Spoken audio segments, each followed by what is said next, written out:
I had the painful and, terrible experience of having to sit through a video that I will link in the underbar of this, video when I get the time to upload it, but I was just in so much pain from, the stupid burnt, and it burnt so hard that I just got offended at how stupid it happened to be, to the point in which it was just I could not take it, and I felt that I had to say something about all of it, which is just I'm talking about an anime from way back in 2003 that's called Rumbling Hearts, was it was brought over to America as and it's known now as it was known in Japan as Kimi ga Mizuno-in. It was probably one of my favorite animes that I really ever sat through, and I tried, and they ended up putting it on Animerica's 25 animes no one should watch and everything. The show that has been pretty systematically trashed by the community of people that are making videos like this. They tried to make a long systematic teardown of it, and I walked away from trying to listen to this, and it was too painful because the guy if I take some of his stuff just out of context just a little bit, but I'll link the video to you so that you can see the full context, but it's no better in context than it is out of context that what he's doing. He admits multiple times in his interview in his review that he doesn't understand this anime, but then he takes license to criticize it despite not understanding it. Which, if you can't understand something, then why would you have the proper qualifications to even share your perspective on something?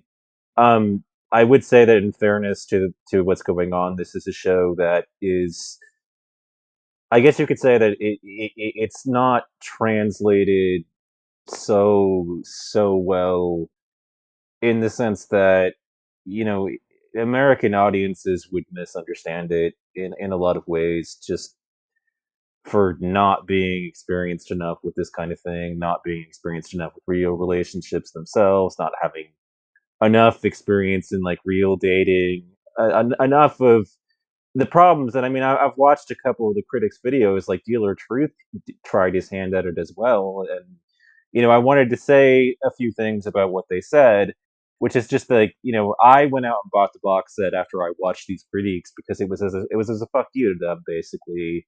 You know, you're bad at your job in America. And I mean, you brought up a bunch of points like Haruka stares at pencil and blushes because pencil about the art of the show, but it never even occurred to you that Haruka just got Tatsuyuki to accept her into a relationship, and that she might be daydreaming, about him in the classroom at that point and stage in the show, and you know these are responses and questions that somebody that was literally 6 could have explained to you. I think that another problem that I saw with your criticism was ultimately that it demonstrated a severe lack of ability to tolerate boredom for any length of time at all. So, the show isn't very fast paced in various points, obviously, so it takes some patience to sit through it all. But I found it ultimately as an experience to be completely worth the wait, of getting through it. It shouldn't have taken more than two great brain cells to rub together to answer questions like why does she keep running away from Tatsuyuki? Because she likes him, and it's clear that from the context of it all, and then in the OAV that was released, where they switched the partnerships, which I've also watched, that she's scared of getting hurt by her crush rejecting her. Haruka fears rejection and keeps fleeing from the boy she likes. I think America's video critiques were so bad on off base that we were rendered even dumber by listening to them, and at no point in his rambling critiques was he even close to anything that resembled a rational point against the series that actually hit the mark. He made days and days of content criticizing it, and yet none of it actually scored a point about anything, which I would link back to the ultimate insult from Billy Madison, and and the academic decathlon as a result of this. At no point in your rambling, incoherent criticism of this show were you even close to anything that could have been remotely compared to a rational critique of it that actually hit its mark. And this shit and these critics, they're poison on the anime community and they're dragging it down. And frankly, we should run them out of it with pitchforks and torches. I guess all publicity is good publicity for a critic like this, but man, don't listen to him. Pretty much every argument he made systematically left me cringing. What is he, 9 years old, and a man that is really so slow and with such a low IQ? I mean, how do you ask questions like why? How do you ask questions like why Haruka? Why would Haruka run from him? It doesn't take a genius to just assume an answer and figure it out and guess right. I mean, all you needed was the slightest bit of intellect, but no, this guy is apparently really, really stupid. And the assumption that I made when I watched it was simply that the answer to that question was simply that she's afraid of rejection. And in fact, this explanation it plays out in the script. I mean, she asked him over the phone later on in the show, "Do you even like me?" She's not convinced. So, you know, I found his point about the series' silence gaps and the use of music to be irritating and just indicative of impatience on his part. I see his poor attempt at arguments to be cringe-inducing, as he literally says that Haruka is blushing at a pencil. I mean, this is painful shit. He is really stupid, and having like if we're gonna have anime critics, can we get some good ones and get rid of people like this? Because this was awful. Like there is something uniquely awful in his attempts to criticize this, and it's dumb. The points and the arguments that he makes against it are brain addled. They're brain worms. Like people like this will drag the anime community into hell. It's not difficult to understand this show. I mean, and the problem with Deal or Truth and his critique of it in particular is that he doesn't understand Shinji. I mean, he makes it out like basically in his understanding of the show that like Shinji got what he wanted because Hayase slept with him, which again shows a lack of ability to properly interpret the show. Like if you want me to explain him as a person, then all I have to do is point to the fact that in the OAV as well, he's talking about Shinji. He's one of the first people that she calls, and she apologizes for the trouble that she's caused him. All right, interpretation wise, when Hayase sleeps with Shinji, what you're supposed to see at that moment is that Hayase is on the rebound from Tateyuki.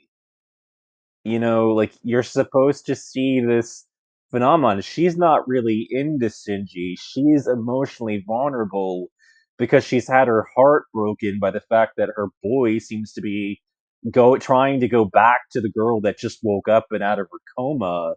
You know what I mean? Like these guys like they're not good at interpreting anything apparently if it's not spelt out for them deliberately. Like they're acting like Dealer Truth felt that Shinji got what he wanted because Hayase boned him, and it's like no.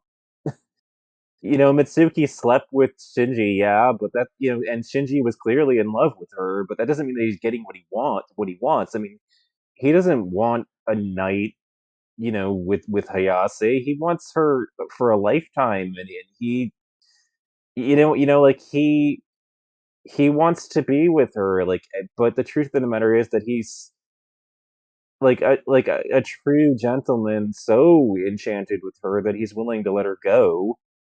He's not possessive in his love, and I think that's what like Dealer Truth had difficulty understanding and his interpretation as well. I mean, like he reads it as this guy got exactly what he wants because a girl on her emotional rebound from a not quite breakup with just confusion of of Tateyuki's behavior and everything. She doesn't know what's going on in that regard. She doesn't get it. she starts drifting basically at that point. She ends up at Shinji's place, and you know when Japan is a very honor um like an honor society in a huge way too. You need to keep like that in mind.